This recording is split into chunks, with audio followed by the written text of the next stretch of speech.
Rafael, let me ask you this, man. If it's not too personal, you said that during this time you kind of went through this soul searching period, and you had to kind of find who you said I think your exact words were you had to find out who you were. You had to figure out who you were. What do you think is the biggest truth that you've learned about yourself and who you are during this whole process? Well, I know that I have a competition addiction, that's for sure. And it may or may not always be, um, I might, you know, you mentioned it earlier, right? You talked about how MMA guys or, certain fighters might stretch their career a little too long, because they took some losses, but they keep going, they keep trying, um, uh, deep inside of me, I believe in me, and like I said, I know what I'm capable of, and especially in training. I mean, in training, I still train very well, with everybody, and some of my training partners, are these new guys, new generation, young, hungry guys, uh, that that I mentioned, that maybe I'm not that guy anymore, but in training, I still feel like I'm that guy, and I do well with those guys, and so I understand now more than ever, that the transition out of competition, because of how much I believe in myself, and I've never stopped. I'm always training hard. I'm always keeping myself well conditioned. I'm never out of shape, and I'm always moving. I'm always pushing myself. Um, I can see that I might have a hard time letting go. Basically, you get a little slower. Your timing's not there.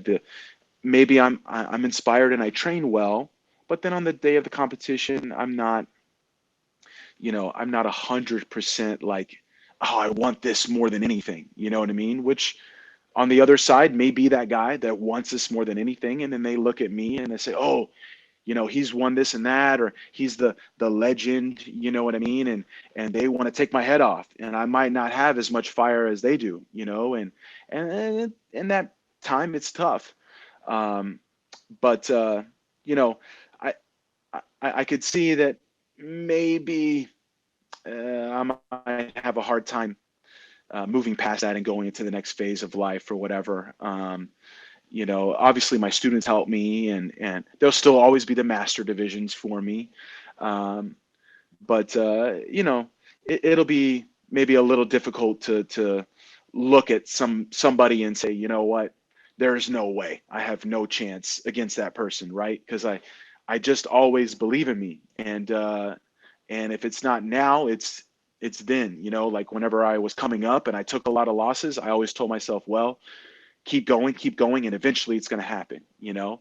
And at some point our time passes, and so I think that's something that I've come to the realization. And I think having a family, and maybe just really looking forward to those next stages in life, um, will help me let go. But man, I'm a fighter. Like deep inside my heart, I know that 100% about me. I'm a fighter, and I love to fight. And yeah, uh, I'm I might struggle with becoming just a regular person. Man, I don't mean that to sound bad. I mean, no, I'm always going to no, be competing, but of course. I love it. I love it. And yeah, the those are fun days, fun times. Well, Rafael, I appreciate you being so open with that, man. I found that really inspiring for a lot of reasons. One thing that initially I think that in the forefront of what impresses me about that is that a lot of guys in your situation that you just described, where you feel like your timing might be getting a little off, or you feel like you're up against you want to get out there and still go with these younger lions who obviously see you as sort of a milestone in their career. It's like, man, if I could do something against Rafael Lovato, like, oh my God, that would cause a lot of people to not want to go out there anymore. A lot of people in your position would say, oh, well, I've accomplished so much. It would just be real easy for me now to just move on and not still want to get out there and get after it. I find it so inspiring that despite all that, you still want to go out there and go to ADCC. You still compete in the Masters divisions. You still compete at Fight to Win. I think it's tremendously inspirational, man, to see that. Because a lot of people wouldn't do that, man. A lot of people would kind of say, well, if I feel like I'm not going to be at my absolute, 24-year-old best, then I'm not going to put myself out on the line then. And you don't do that. So like you said you're a fighter, and I couldn't agree any more, man. So I really appreciate that. That is part of the struggle is like, I did have should I really come back to the gi right now? Like, is that going to be a good decision? And, and I fought like 4 or 5 guys in the top 10 who all in their 20s, and a couple of them got the best of me, and I got submitted, and I hadn't been submitted in over 10 years, and that was tough. That was tough. And I was like, I won't say the cuss words, but I was like, man, maybe on paper I should have retired, like completely. And then, that's it. You see some people, they retire at the perfect moment, and it's like, man, their career, it's like, man, what a perfect career. Now, MMA wise, I'm not even going to get another opportunity, maybe not, but jiu-jitsu wise, it's like, should I really do this?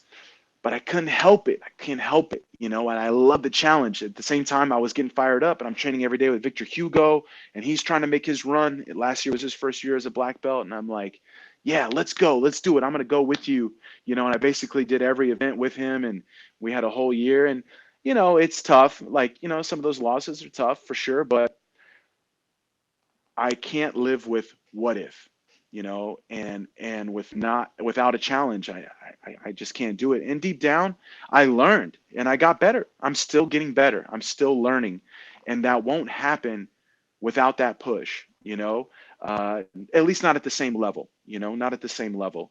And that's why I'll be doing Masters divisions forever, because I want to keep getting better. And, maybe when I master 3 or 4, I'll do master 1, right? And I'll still challenge myself like that. And that's going to be the case forever.